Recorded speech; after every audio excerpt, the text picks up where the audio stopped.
সঁচা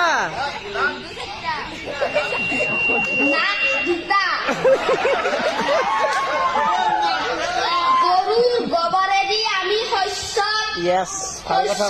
ফলত আমি বহুত সাৰ হয় সেইকাৰণে আমাৰ শস্যবোৰ কিছুমান বেছি সাৰ পালে মৰি যায় কিছুমান ঠিকে থাকিলে ভালে হয় বিক্ৰী কৰিব পাৰি গৰু বিহুৰ দিনা আমি মাহ তুলসী হালধিৰে আমি গাও ধুৱাওঁ